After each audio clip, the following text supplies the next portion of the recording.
Hi, I'm Dr. Lynn Fox, and I'm back to talk about the last couple of interactions.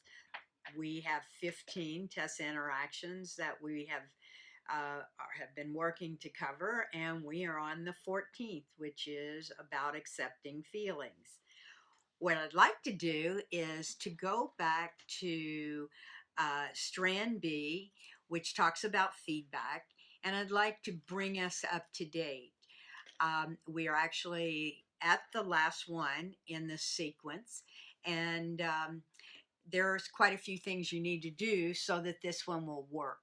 The first thing is we talked about giving students feedback in terms of their answers and to let them know whether it was correct or incorrect, meaning, are you going down the right track to be able to do a better job and to actually learn something out of this experience? So that's all we did basically, was let them know that they understood it or didn't understand it.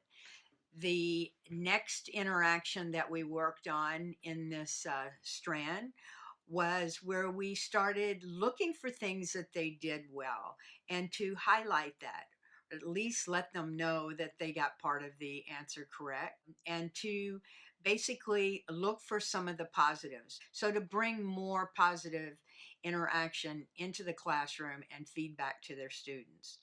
Then we moved on and we went into our reasons for praise so that we not only let them know that they're beginning to their interaction is beginning to pay off, and that they're realizing that yes, I can actually do this, and maybe it's not perfect, but I can learn and grow from this.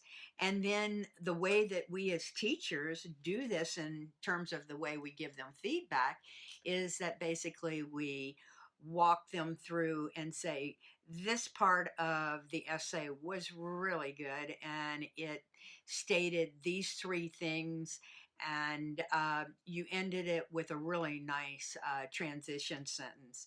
So you basically guided them as to what they had done right so that they know it and they can repeat it. And then we moved on into one of my favorites, and one of the things that I work on a lot, even in my everyday life, which is listening, being a good listener. We can all share our knowledge base and everything, but are we really hearing what our students are saying? Now, it doesn't mean that everything they say is extremely important, but in many cases, it is important. And what leads us to this interaction called accepting feelings. So I just want to go through this from an adolescent's perspective. So much is going on in middle school and high school, and with all the development that goes on within that period of time, that kids are often feeling many things, and unfortunately, many things at one time or within a very short time span.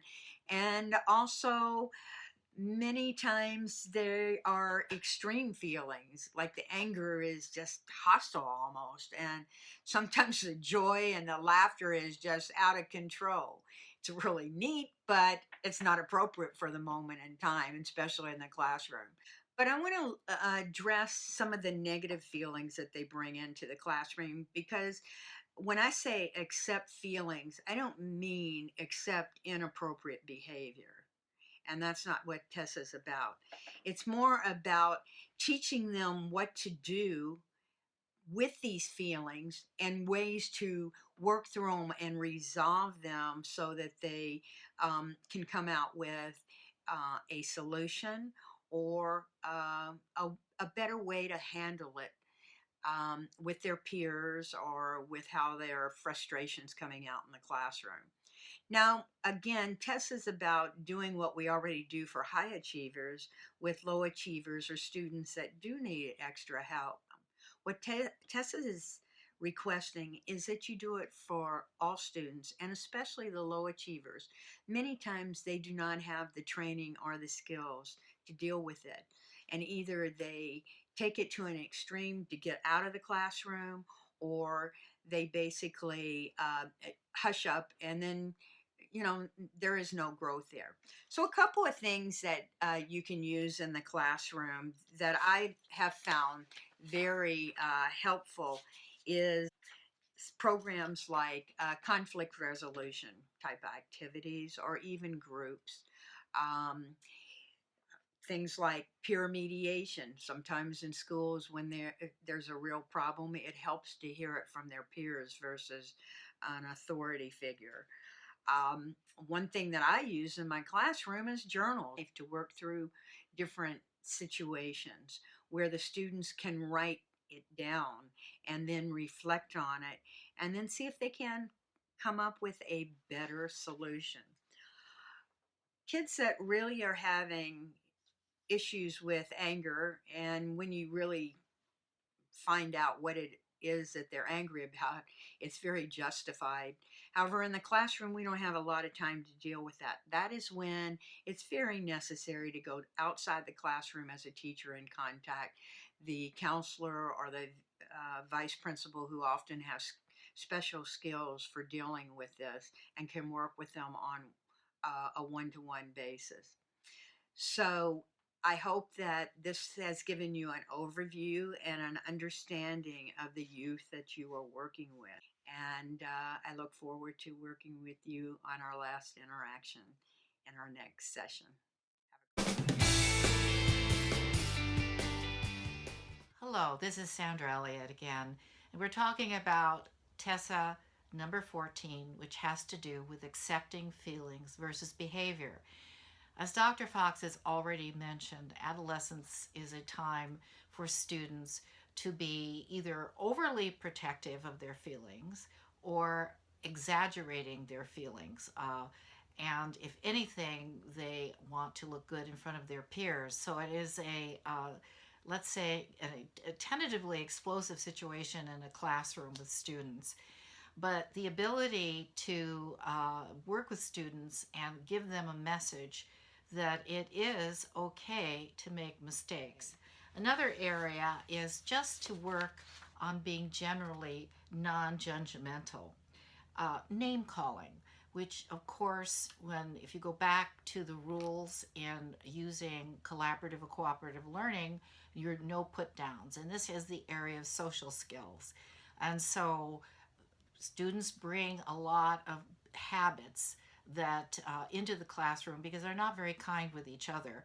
So they may have been bullied or are bullying and don't even realize that. And so you want to help students deal with this area. The other place that is important is on pages 79, 80. You want to create a positive atmosphere which allows or gives permission students to feel more open and deal with some of, very understandably, anger management in a very appropriate way. And besides the fact that feelings can get in the way of helping students to move ahead, establish relationships with each other in a way that helps them learn. And hopefully, some of these ideas will be helpful to you in dealing with your classroom management and establishing closer relationships with your students.